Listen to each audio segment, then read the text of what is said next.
العظیم وصدق رسولہ النبی الکریم ان اللہ وملائکتہ یصلون علی النبی یا ایھا الذین آمنوا صلوا علیہ وسلموا تسلیما اللہم صل علی سیدنا محمد وعلی آل سیدنا محمد وعلی آل سیدنا و مولانا محمد مبارک وسلم وصلی علیہ الصلاۃ والسلام علیکہ یا سیدی یا رسول اللہ وعلی آلک و اصحابک یا سیدی یا حبیب اللہ۔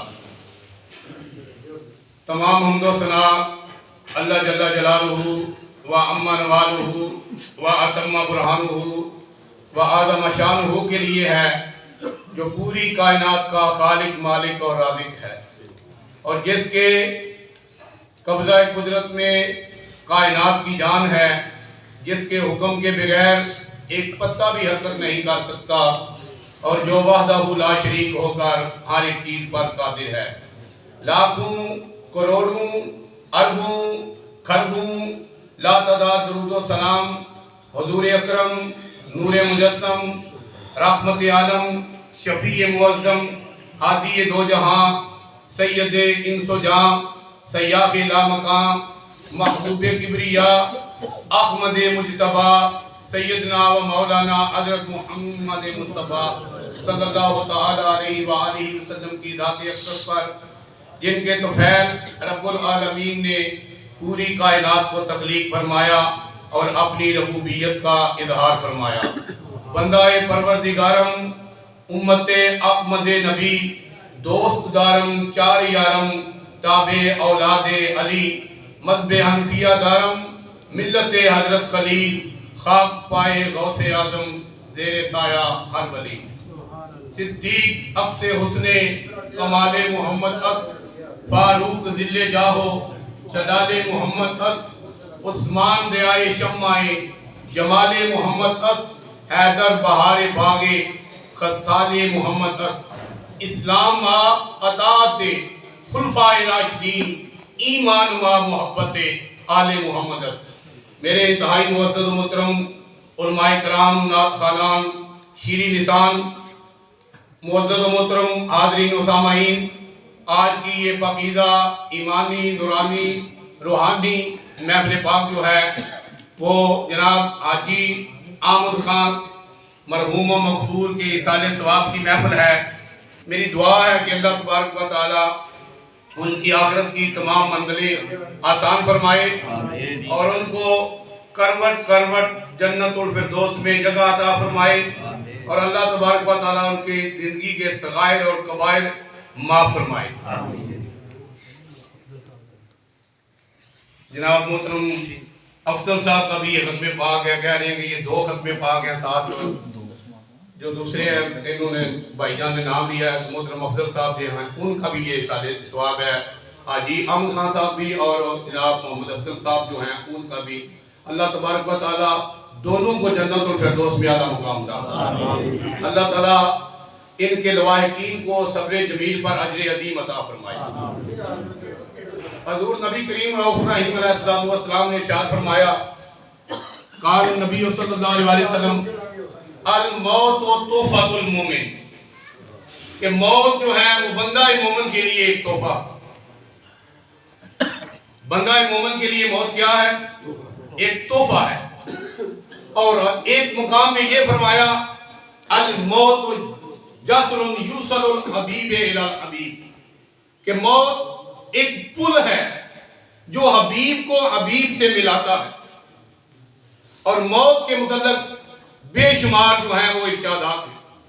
مولا کائنات شاہ مرداں شیر یزداں قوت پروردگار لا فتح الا علی لا سیف الا ذوالفقار امیر المومنین خلیفۃ المسلمین تاجدار شجاعت مولا کائنات نے اس کے متعلق ارشاد فرمایا الموت باب کل نفس داخل ہوا، کہ موت ایک دروازہ ہے جس کے اندر سے ہر ایک نے گزرنا۔ اور دوسرا فرمان آپ نے یہ فرمایا الموت قدح کل نفس شاربها، کہ موت ایک پیالہ ہے جسے دنیا کے اندر ہر ایک زیرو نے پینا. موت سے نجات کسی شخص کی نہیں، لیکن کس کے لیے یہ موت جو ہے وہ ڈراؤنی ہے اور کس کے لیے یہ ملاقات ہے. اللہ اکبر جل شانہ. حضور نے فرمایا بندہ مومن جو ہے، جو صاحب ایمان ہے اور جو اللہ اور اللہ کے معبود کا سچا اور سچا غلام ہے، اس کے لیے جب موت آتی ہے تو اللہ کا قرآن شاہد ہے کہ اللہ تبارک و تعالیٰ کے فرشتے آ کر اس کا استقبال کرتے ہیں، اس کے لیے جنت سے لباس لے کر آتے ہیں، جنت کے اس کے لیے پھول لے کر آتے ہیں، اور پھر اسے آ کر یہ کہتے ہیں یا ایتھا النفس المطمئنہ ارجعی الی ربک راضیۃ مرضیہ فادخلی فی عبادی وادخلی جنتی. کیا نفس مطمئنہ لوٹا اپنے رب کی طرف، لوٹا اپنے رب کی طرف. تیرا رب جو ہے وہ تجھ سے راضی ہو گیا ہے اور تو اپنے رب سے راضی ہو گیا ہے. فرمایا بس میرے خاص بندوں میں داخل ہو کر میری جنت میں داخل ہو جائے. یہ بندہ مومن کے لیے ایک خوشخبری ہے، یہ بندہ مومن کے لیے ایک پیغام ہے. اللہ اکبر جل شانہ. لیکن جو بندہ گناہگار ہے اس کے لیے یہ پیغام نہیں ہے. اس کا حساب جو ہے وہ موت کے وقت شروع ہو جاتا ہے، وقت نزا سے اس کا حساب شروع ہو جاتا ہے. حضور صلی اللہ علیہ وسلم نے ارشاد فرمایا قال نبی صلی اللہ علیہ وسلم الدنیا سجن المومن و جنت الکافر. یہ تو دنیا مومن کے لیے قید خانہ تھا جسے اللہ تعالیٰ خوشخبریاں سنا رہا ہے موت کے وقت، اور کافر کے لیے یہ جنت ہے. لیکن یہ آخرت ہے وہ کافر کے لیے جہنم ہے. اور گناہگار فاسق و فاجر جو ہے جب تک وہ اپنے گناہوں کی سزا نہیں بھگت لے گا اس وقت تک یہ جنت میں نہیں داخل ہو سکے گا. لیکن حضور نبی کریم رؤوف رحیم علیہ السلام نے ارشاد فرمایا جب بندے مدینے جاتے ہیں نا، مکہ المکرمہ اور مدینہ منورہ، وہاں گناہ معاف ہوتے ہیں. بندہ طواف کرتا ہے، عمرہ کرتا ہے، حج کرتا ہے، مدینے پاک کی حاضری دیتا ہے. جب آپ جو لوگ گئے ہیں مدینے پاک وہ یہ حدیث پاک شاید انہوں نے غور کیا ہو تو پڑھی ہو. قال نبی صلی اللہ علیہ وسلم لکل شفاعت امتی من اہل الکبائر لکل شفاعت. کہ حضور نے ارشاد فرمایا کہ میری یہ شفاعت جو ہے یہ میری امت کے بڑے بڑے گناہگاروں کے لیے ہے.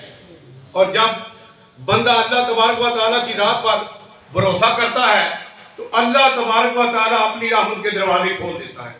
لیکن اس کے لیے ایک شرط ہے. قال نبی صلی اللہ علیہ وسلم التائب من الذنب کمن لا ذنب لہ. کہ جب بندہ مومن توبہ کرتا ہے، توبہ سے کیا ہوتا ہے؟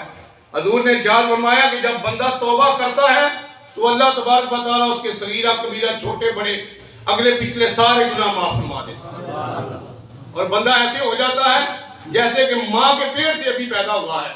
اور حضور صلی اللہ علیہ وسلم نے فرمایا کہ میری شفاعت جو ہے وہ میری امت کے بڑے بڑے گناہگاروں کے لیے. حضور نے ارشاد فرمایا من زار قبری وجبت لہ شفاعت.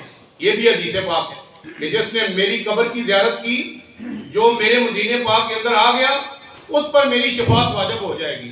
حضرت امام شافعی رحمۃ اللہ تعالیٰ علیہ کا زمانہ تھا. آپ مسجد نبی کے اندر حدیث پاک پڑھا رہے تھے. ایک بہت بڑا گنہگار فاسق و فاجر سیاکار اس کی موت ہو گئی. حضرت امام شافعی نے اپنے شاگردوں سے مریدوں سے فرمایا یہ بڑا فاسق و فاجر تھا، میں بھی اس کے جنازے کے اندر شامل نہیں ہوں گا اور تم نے بھی نہیں ہونا. جب اس کا جنازہ مدینے پاک حرم پاک کے اندر داخل ہوا، باب السلام سے داخل ہوا اور آگے جنازہ انہوں نے رکھا، پڑھا، اللہ اکبر، باب السلام سے خارج ہو گیا. امام شافعی رحمۃ اللہ تعالیٰ علیہ جو تھے انہوں نے مراقبہ کیا، ان کی چیخیں نکل گئی اور دوڑ کر جنازے کے ساتھ شامل ہوئے اور جا کر میت کو کندھا دیا اور جا کر اپنے ہاتھوں سے دفنایا، اس کے لیے دعائے مغفرت کی اور بڑے زاروں قطار روئے. جب یہ بات شاگردوں نے دیکھی نا، مریدوں نے دیکھی، تو انہوں نے عرض کی حضور آپ نے تو فرمایا تھا کہ اس کے جنازے کے اندر شامل نہیں ہونا، اس کے جنازے کے ساتھ نہیں ملنا، تو آپ اس کے جنازے کے ساتھ کیوں ملے ہیں؟ تو حضرت امام شافعی رحمۃ اللہ تعالیٰ علیہ نے ارشاد فرمایا کہ جب میں نے مراقبہ کیا، مجھے رسول اللہ صلی اللہ علیہ وسلم کی زیارت ہوئی. آقا کریم صلی اللہ علیہ وسلم نے ارشاد فرمایا اے امام شافعی تیری نگاہ جو ہے، تیری نظر جو ہے اس کے گناہوں پر گئی ہے، تیری نظر میری در دولت پر نہیں گئی. فرمایا جو باب السلام سے داخل ہو، باب البقیع سے نکل جائے، میرا اللہ اس کے سارے گناہ معاف فرما دے. نعرہ تکبیر، نعرہ رسالت، نعرہ حیدری. اللہ تبارک و تعالیٰ اس کے سارے گناہ معاف فرما دیتا ہے. اللہ اکبر جل شانہ. اور علماء فرماتے ہیں، بزرگ فرماتے ہیں، آخری بات کر رہا ہوں کہ بندے کو حضور صلی اللہ علیہ وسلم کے ساتھ کس طرح پیار ہونا چاہیے، کس طرح محبت ہونی چاہیے. قرآن کہتا ہے والذین آمنوا اشد حبا للہ، کہ بندے کی ہر چیز سے بڑھ کر محبت جو ہے وہ اس کی خالق، مالک اور رازق کے ساتھ ہونی چاہیے. اس لیے کہ اللہ تبارک و تعالیٰ ارشاد فرماتا ہے کہ میں ہر ایک بندہ مومن کے ساتھ 70 ماؤں سے بھی زیادہ پیار کرتا ہوں. حضور نبی کریم رؤوف الرحیم علیہ السلام نے ارشاد فرمایا، صحابہ کرام کا جمع غفیر ہے، فرمایا اے میرے صحابہ، جب اللہ تبارک و تعالیٰ نے عالم ارواح کے اندر فرمایا تھا الست بربکم، تو تمہیں اس بات کا پتہ ہے، اس کا مطلب ہے کیا میں تمہارا رب ہوں، کیا میں تمہارا رب ہوں؟ سب خاموش ہو گئے. سیدنا صدیق اکبر رضی اللہ تعالیٰ عنہ نے عرض کی یا رسول اللہ صلی اللہ علیہ وسلم، جب اللہ تبارک و تعالیٰ نے یہ بات ارشاد فرمائی تھی تو آپ نے جواب دیا تھا بلا، قالوا بلا، آپ نے کہا تھا ہاں اے اللہ تو ہی ہمارا رب ہے. لیکن اللہ تعالیٰ کا روب اتنا عالم ارواح پر طاری تھا کہ کوئی ذی روح بھی اس بات کا جواب نہ دے سکا سوائے امام الانبیاء صلی اللہ علیہ وسلم کے. پھر حضور نبی کریم رؤوف الرحیم علیہ السلام نے فرمایا بالکل ایسی ہی بات ہے. اور پھر دنیا کے اندر اللہ تبارک و تعالیٰ نے حضرت ابوبکر صدیق کو رسول اللہ صلی اللہ علیہ وسلم کی مائیت اور سنگت عطا فرمائی کہ سفر میں، حضر میں، مکے میں، مدینے میں، جہاد میں، ہر جگہ پر حضرت ابوبکر صدیق حضور کے ساتھ رہے. اور پھر ایک دن حضور صلی اللہ علیہ وسلم نے حضرت ابوبکر صدیق کو دائیں طرف اور حضرت عمر فاروق کو بائیں طرف خود ان کے ہاتھوں کو پکڑا ہوا تھا اور فرمایا قیامت کے دن بھی ہم ایسے ہی اٹھیں گے جیسے آج مجھے آپ دیکھ رہے ہیں. یعنی اے میرے صحابہ، جیسے آج مجھے دیکھ رہے ہو ایسے ہی قیامت کے دن میں ابو بکر اور عمر کے ساتھ اٹھوں گا. اور دیکھ لو کہ عالم برزخ کے اندر یہ عالم ارواح، عالم دنیا اور پھر عالم ارواح، گنبد خضرا کے اندر حضرت ابو بکر صدیق بھی حضور کے ساتھ ہیں، حضرت عمر فاروق بھی ساتھ ہیں. اور پھر حضور صلی اللہ علیہ وسلم نے ارشاد فرمایا کہ جنت کے اندر اور جنت سے پہلے میدان عشر پر، حوض کوثر پر میں ابو بکر اور حضرت عمر فاروق کے ساتھ ہوں گا. اور پھر آخری یہ بات ہے، آخری حضور صلی اللہ علیہ وسلم نے ارشاد فرمایا کہ قیامت کے دن اللہ تبارک و تعالیٰ عرش عظیم کے سامنے ایک نورانی منبر لگائے گا اور اس منبر پر امام الانبیاء